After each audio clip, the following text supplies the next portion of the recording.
Bismillahirrahmanirrahim. Assalamu alaikum warahmatullahi wabarakatuh. Hope you are doing good. We are going to start with chapter 6, supply, demand and government policies.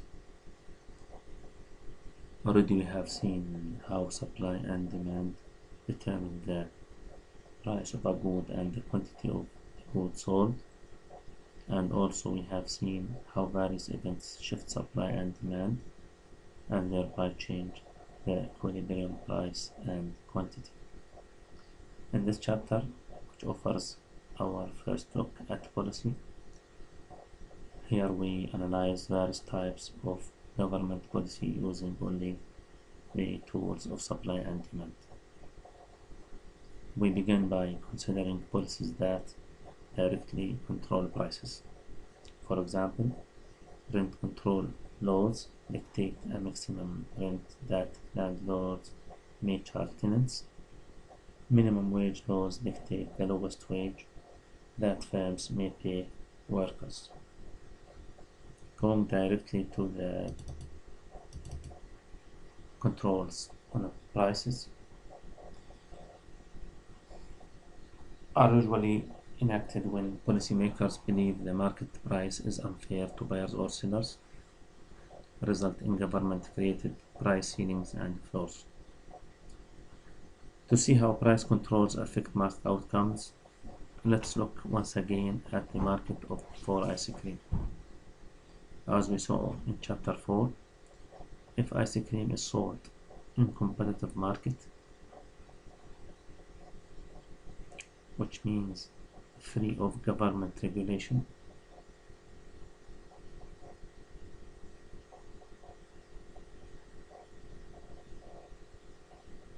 the quantity of ice cream that buyers want to buy exactly equals the quantity that sellers want to sell. But not everyone may be happy with the outcome of this free market process, because buyers of any good always want a lower price, while sellers want a higher price.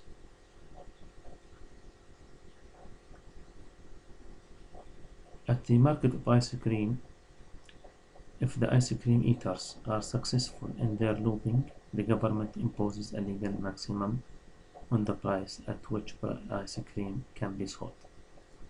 Because the price is not allowed to rise above this level, the legislated maximum is called the price ceiling. By contrast, if the ice cream makers are successful, the government imposes a legal minimum on the price. Because the price cannot fall below this level, the legislated minimum is called a price floor. So,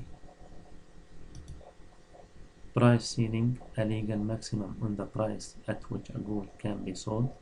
Price floor, a legal minimum on the price at which a good can be sold. Let's consider the effects of these policies in turn. Two outcomes are possible when the government imposes a price ceiling. The price ceiling is not binding if set above the equilibrium price. Not binding has no effect in the market forces. The price ceiling is binding if set below the equilibrium price, leading to a shortage.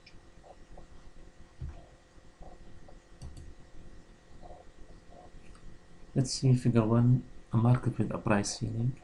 Panel A, price ceiling that is not binding, has no effect. If the government imposes a price ceiling of $4 per coin, in this case, because the price that balances supply and demand, $3 is below the ceiling, the price ceiling is not binding. Market forces, supply and demand, naturally move the economy to the equilibrium, and the price ceiling has no effect, is not binding, has no effect on the price and the quantity sold.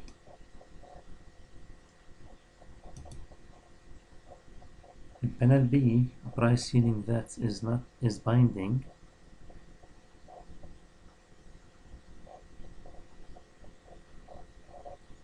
price ceiling of 2 pair cone the government imposes, and the equilibrium price is $3 is above the price ceiling.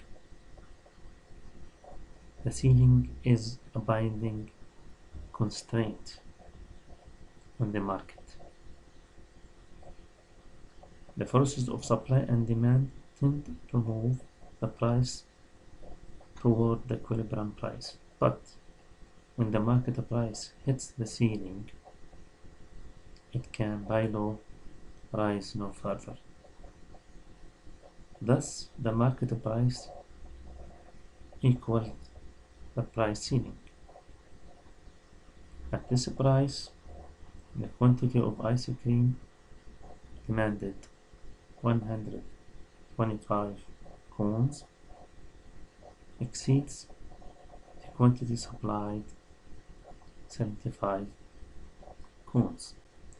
There's a shortage of ice cream.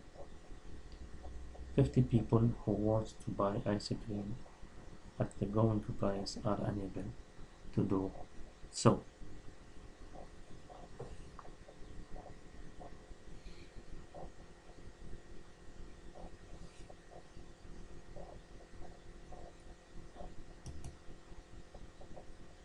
When a shortage of ice cream develops because of this price ceiling, some mechanism for rationing ice cream will naturally develop.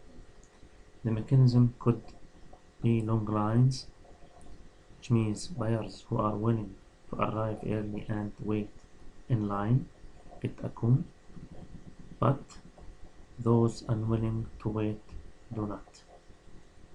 Alternatively, sellers could ration ice cream according to their own personal basis, selling it only to friends, relatives.